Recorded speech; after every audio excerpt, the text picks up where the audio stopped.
The war between humans and the Zilari Empire had finally ended. After 5 long years of death and destruction, a peace treaty was signed on neutral ground. Soldiers on both sides were tired. Leaders wanted to move on. But trust was still weak. To show goodwill, the Zilari king offered something strange, a gift to the human side. "She is my daughter," the king said with a cold smile. "A royal gift to your strongest warrior. A symbol of peace between our species." The human commanders were confused. "Your daughter?" "Yes," the king replied. "She is of royal blood. But she cannot produce children. She is infertile. No prince wants her. Perhaps a human will accept her." There was silence in the room. It didn't feel like a gift. It felt like a joke. Like the king was trying to insult them with a beautiful but useless woman. Still, orders were orders. And so the gift was accepted. She was given to a human soldier named Mason Reed. Mason had fought bravely during the war. He was a simple man, quiet and loyal. When the princess was brought to him, he didn't smile. He didn't bow. He just stared. She stood tall, wearing a long silver robe. Her skin was soft violet. Her eyes were sharp, glowing like stars. But there was sadness in them. Deep sadness. "I am Princess Lyra," she said calmly. "I am yours now." Mason frowned. "You're not a gift, you're a person." She blinked, surprised. "Still, I was given like a gift, so treat me as one." "I don't take slaves," Mason replied. "You'll stay with me because you have nowhere else to go, but I won't chain you." That night, in a quiet human base far from the Zilari palace, Lyra sat on a small bed in Mason's room. She didn't speak. Mason didn't ask questions. He gave her food, a blanket, and space. He noticed how stiff she was, like she was used to pain. Lyra didn't sleep that night. She stared at the ceiling, thinking about her past. She had always been treated like a problem. A princess who could not carry royal blood. A failed daughter. The king had been waiting for years to get rid of her. Now, she was far from her home. In a small metal room with a human who spoke very little, but he didn't hurt her. He didn't stare at her body. He didn't call her names. He treated her like someone real. Days passed. Lyra cleaned the room, helped cook, and quietly stayed by Mason's side. The other human soldiers whispered about her. "That's the infertile alien princess? She's pretty, but broken. Why would they send her as a gift? What a joke." Mason heard it all, but he said nothing. He only stood close to Lyra, offering silent support. One night after dinner, Lyra asked softly, "Do you think I am broken?" Mason looked up from his seat. "No, even if I can't create life," Mason shrugged. "You're alive, you matter, that's enough." Lyra looked away, her hands trembling. No one had ever said that to her before. That same night, as Mason slept, Lyra stood near the window. She placed her hand on her belly and whispered to herself, "But why? Why does it feel strange?" She had been feeling something odd in her body. Warmth, movement, a strange flutter deep inside. It started 3 days ago. She had ignored it, thought it was sickness. But now something felt different. Her heart raced. "Impossible," she whispered. She turned her head to look at Mason sleeping peacefully, unaware of her fears. Could it be him? Could one quiet night they shared under firelight truly change her fate? Lyra sat down slowly, breathing hard. Her body was not supposed to do this. She had been tested many times by alien doctors. They all said the same thing: her womb was empty, dead. But now, she touched her stomach again. Was it hope? Was it danger? She didn't know yet. But something was happening, and she couldn't tell anyone. Not yet, because if it was true, the king would find out, and the Zilari royal line would never forgive. What she had done, the dreams began first. Soft lights. A heartbeat that wasn't hers. small fingers brushing against the inside of her skin. Lyra sat up in the dark, her breath shaky, her body warm. Her hand moved slowly over her belly again. There, she felt it barely. A flutter, like a butterfly trapped under her skin. She whispered, "No, this can't be." Outside, the wind blew softly through the metal pipes of the human outpost. Inside, Mason was asleep in the next room. He had no idea what was happening to her. Not yet. Lyra walked quietly to the mirror. Her reflection stared back, eyes wide, frightened. She pressed both hands to her lower belly. "I was made to be empty," she told her reflection. "That's what the king always said. That's why no one wanted me. But now, something lived inside her. She needed answers by the next morning. Lyra had made her choice. She borrowed a cloak and snuck out through the back gates of the base. Mason didn't see her leave. She traveled alone to the edge of the neutral zone, to a place she hoped still existed, a secret healer. One who had helped alien refugees during the war. The healer was old and half-blind, her skin pale like moonlight. She didn't speak at first, just stared at Lyra for a long time. Then she asked, "Why is a royal walking alone?" Lyra pulled down her hood. "Because I need the truth. I need you to scan me." The healer's glowing fingers moved slowly over her body. Strange lights flickered in the air. The machine hummed. Lyra waited and prayed. The healer stopped. She stared. "You should sit," the healer said, her voice trembling. "No, tell me." The healer looked her in the eye. "You are pregnant." Lyra's world stopped. "No," she whispered. "That's not possible." "I ran the scan twice," the healer said softly. "You are carrying life. A hybrid, part human, part Zalari." Lyra shook her head. "My body, it was tested many times. I was always told I was infertile." The healer sat down, still staring. "Then the tests were wrong, or someone lied." Back at the base, Mason was pacing. He had just noticed she was gone. Soldiers nearby whispered that the alien princess must have run away. He felt a strange pain in his chest, not anger, not fear-worry. She wasn't just an alien anymore. She had become someone he cared about, and now she was missing.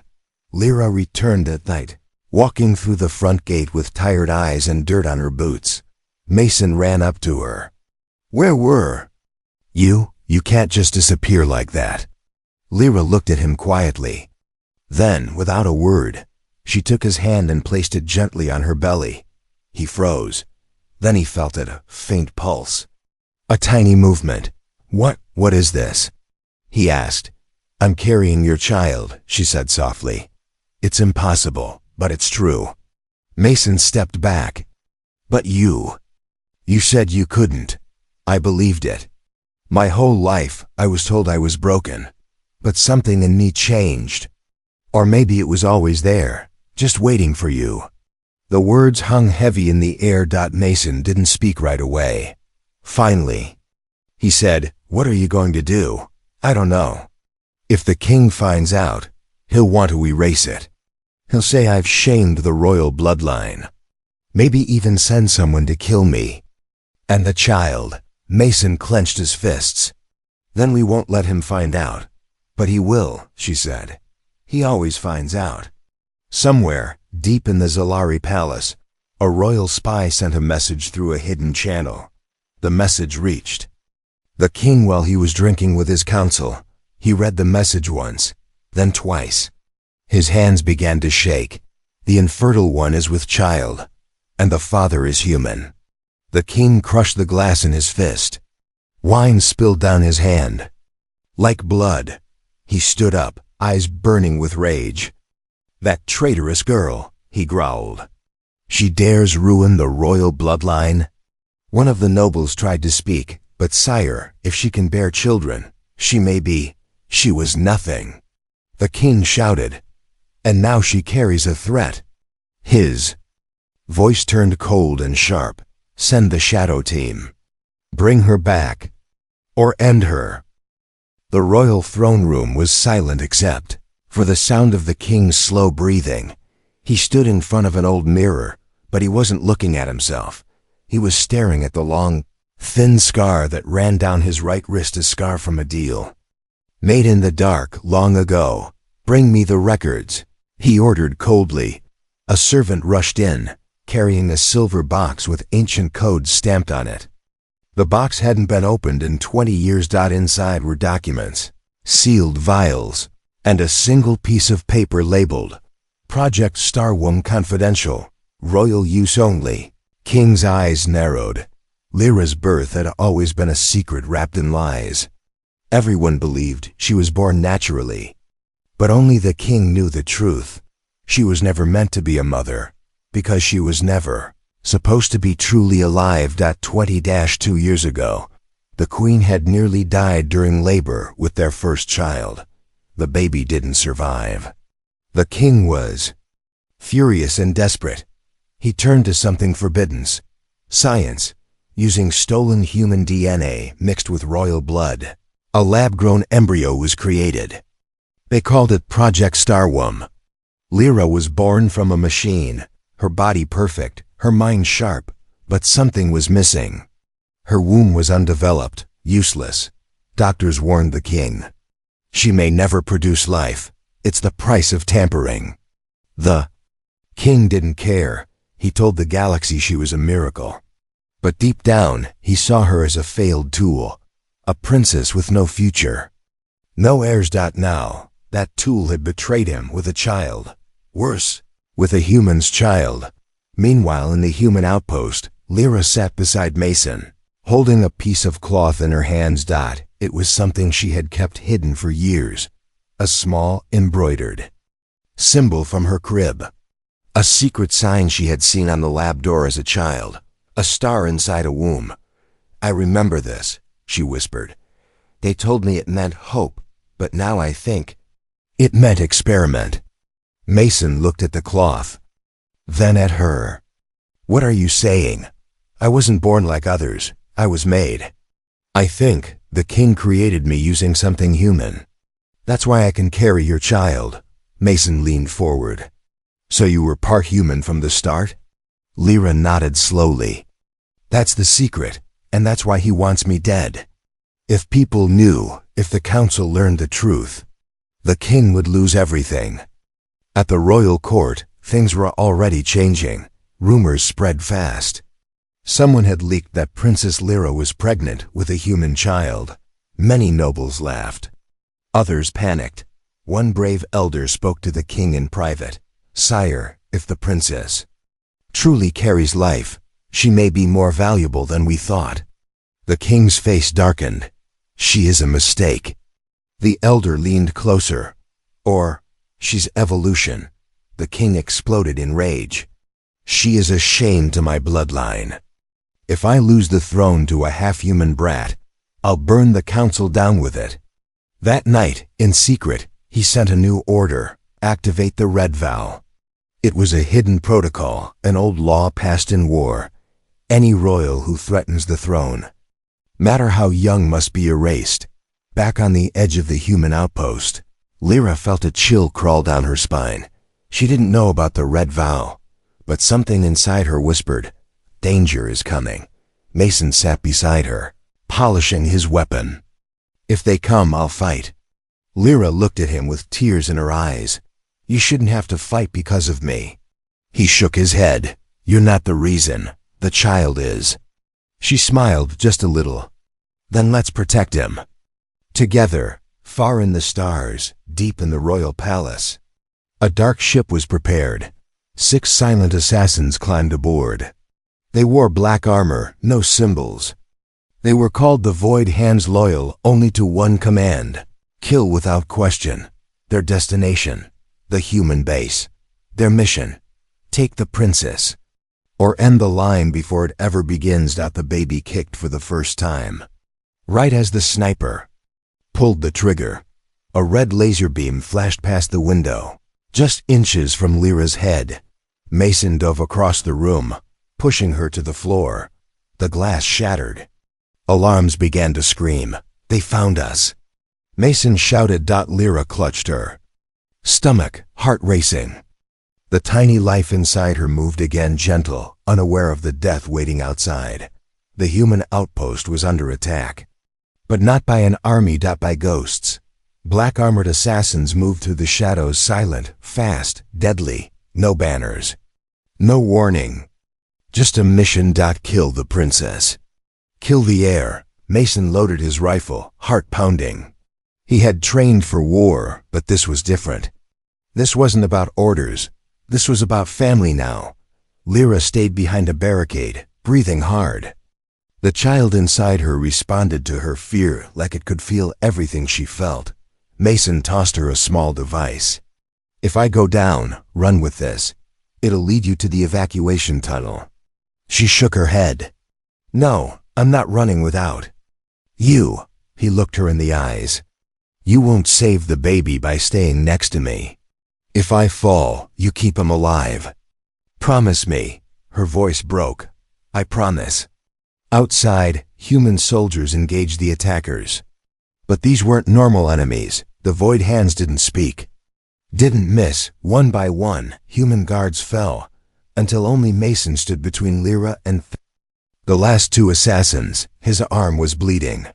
His shoulder burned, but he didn't step back. You want her? He growled. Come through me. The first assassin lunged. Mason shot, once then again. The assassin dropped, helmet smoking. Second rushed in with a blade. Mason blocked it with his rifle. Sparks flew. The weapon broke in half, but he didn't fall. He tackled the assassin through the wall, both crashing into the snow outside. They fought in the freezing dark, blows landing hard. But Mason refused to give in. He fought for the life growing in Lyra's womb, for the woman no one had wanted, but who meant everything now. Inside, Lyra watched from the shattered door. She saw Mason bleeding in the snow.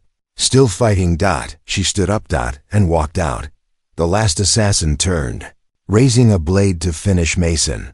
But Lyra stepped between them. Her voice was calm. I am the blood of the king. Strike me, and you shame the throne forever. The assassin paused. That pause was enough. Mason shoved him back, then drove the broken rifle stock into the assassin's face. The void hand collapsed. Mason fell to his knees, gasping. You shouldn't have come out, he said, barely able to breathe. Lyra dropped beside him, holding his face. You protected me, she whispered. Let me protect you now. The remaining human soldiers pulled them inside and locked down the base. Later that night, Lyra stood by Mason's bed as medics worked on his wounds. She held her stomach again. The baby moved, still alive. Still safe, but for how long? Across the galaxy, news of the failed assassination spread in whispers. The royal court began to fracture. Some nobles started asking questions. If she was truly infertile, how can she carry a child? Did the king lie to us? The royal bloodline was no longer pure, but it was more powerful than ever. A new heir had been born from two worlds, and many began to believe that child was the future. Lightning lit the sky.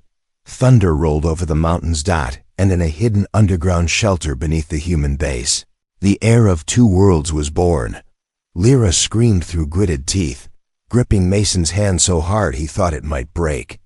Sweat poured from her face. Her body shook, but she didn't stop. A human doctor barked orders. A nurse placed warm claws on Lyra's forehead. Machines beeped wildly. The lights flickered again, and then silence, followed by the softest sound in the universe. A cry, small, weak, but real. The doctor's voice broke the silence. It's a boy. Lyra wept as they placed the child in her arms. His skin was pale violet, like hers, but his eyes were a soft human green. He has your eyes, she whispered to Mason. Mason was quiet, staring at the tiny creature in awe. And your strength. The child stopped crying when he felt his mother's warmth. His tiny hand gripped her finger tight, determined. Lyra smiled. He was never supposed to exist. Mason shook his head. He's exactly what the galaxy needs. Word of the birth couldn't be hidden for long. A spy within the human base leaked the news. Within hours, it spread across systems. Not through official channels, but through whispers, hidden messages, secret screens. The infertile princess gave birth to a living heir, part human, part royal, strong. A new kind of bloodline. Back on the Zilari homeworld, the royal court was shaken. One noble shouted, "If this is true, the king lied about her infertility." Another added, "This child is a living threat, or a new hope." The council chamber, once loyal, was now filled with doubt. For the first time they questioned the king's truth. And some wondered, should the child replace the king's spoiled, arrogant firstborn son? The king, seated high on his throne, said nothing. He stared at the screen in front of him, a picture of the newborn child, sleeping beside his mother and the human father. His knuckles turned white. His jaw tightened. "This is a disease," he hissed, but deep down, something else whispered inside him. Fear, not of the child's strength, but of the child's right. In the shelter, Lyra held her baby close as Mason watched over them both. He kept his rifle ready, his ears sharp. "Do you think they'll come again?" Lyra asked quietly. Mason nodded. "They will. But next time, we'll be ready." He looked at the child. "He's not just a baby, Lyra. He's proof." Proof. Of what? That humans and Zilari don't have to fight anymore. That peace isn't a lie. He's the start of something new. Lyra touched her child's cheek. "Then we protect him. Until the galaxy is ready to see." But someone else had already seen, on the far moon of Tolrex. A small group of rebels, made of both humans and aliens, watched the baby's birth footage. Their leader, a female alien warrior, stood up. "This child changes everything," she said. A younger rebel asked, "Should we help protect him?" She shook her head. "No, we help him rise." And across the stars, more eyes turned toward Earth, some with hope, others with greed, and some with murder in their hearts. Because if the boy lived, the throne would never be the same again. The stars vanished behind his war fleet. 10,000 royal ships moved across space like a swarm of shadows, blocking light from nearby planets. At the center of them all was the king's personal dreadnought, a black moon-sized monster built for only one purpose: war without mercy. The king stood at the command window, dressed in red battle armor, eyes locked on the blue planet below. "Earth," he growled. "The place that stole my daughter and poisoned my legacy." A trembling officer stepped forward. "Sire, the High Council demands that you stop." The king turned. In one swift motion, he fired his hand blaster. The officer collapsed. "Dead." The king's voice turned cold. "Let them demand. I will give them silence." On the surface of Earth, alarms screamed in every human base. Satellite images showed the incoming fleet. The skies were changing. "They're here," Mason whispered, loading his final weapon. And he didn't come to talk. Lyra stood beside the crib, holding her baby. Her hands shook, but her voice stayed calm. "He's not coming for war," she said. "He's coming for revenge." Mason and Lyra had been moved to an underground defense bunker with a few trusted soldiers. Everyone knew what was coming and what it meant. "We can't fight that many," one soldier said. "It's suicide." "We're not trying to win," Mason replied. "We're trying to survive." Lyra handed the baby to Mason and walked to the communication terminal. "What are you doing?" he asked. She typed quickly, entering codes only a royal would know. "Sending a final message," she said. "To those who still believe in truth." Above the planet, the king prepared to give the order. He raised his hand ready to burn a world, just to erase his shame. But then, a signal broke through the fleet, a secure royal code. One only the first bloodline could use. It was a video. On every screen aboard the ships, Lyra appeared, standing strong, holding her child. "This is your princess," she began. "And this is my son, the rightful heir of both our peoples." Soldiers and officers stared in silence. The king's hand lowered slowly. "This child is not a threat," Lyra continued. "He is your future, a future stronger than war. But if you follow the king's orders today, you will burn that future." One by one, officers across the fleet paused. Some turned off weapons.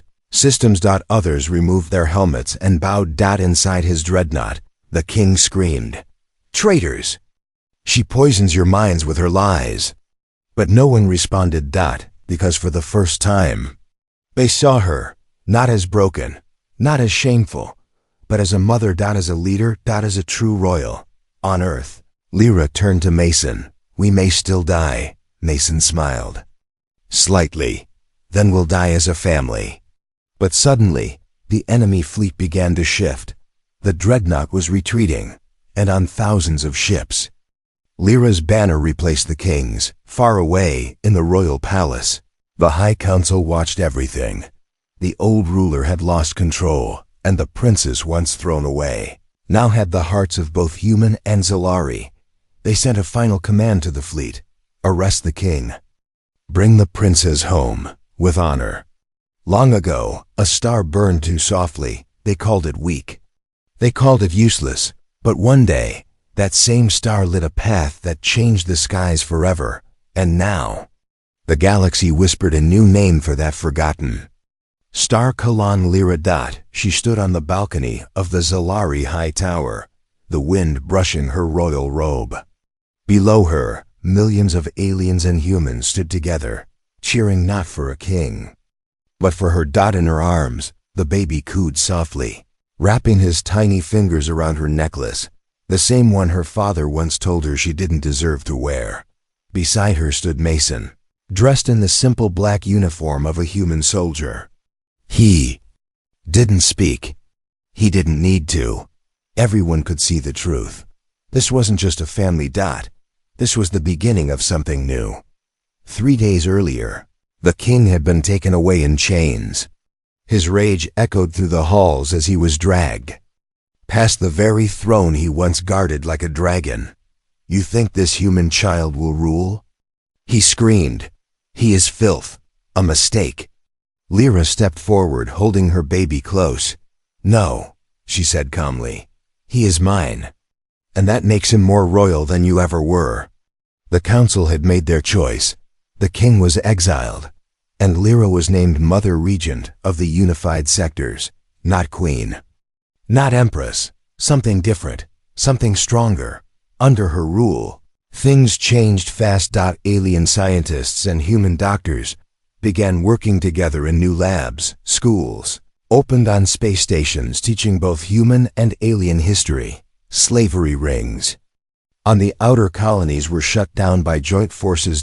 And across thousands of systems, little girls whispered to one another, "If Princess Lyra can rise, maybe I can too." But power did not change her. Late at night, she still rocked her child to sleep. She still laughed at Mason's bad jokes. She still sat barefoot under starlight, holding her son and whispering dreams into his tiny ears. "We'll be the bridge," she said softly, "not just a ruler, a healer of 2 broken worlds." In time, the galaxy would forget the king's name, but it would never forget the day the woman once labeled infertile stood against an empire and won.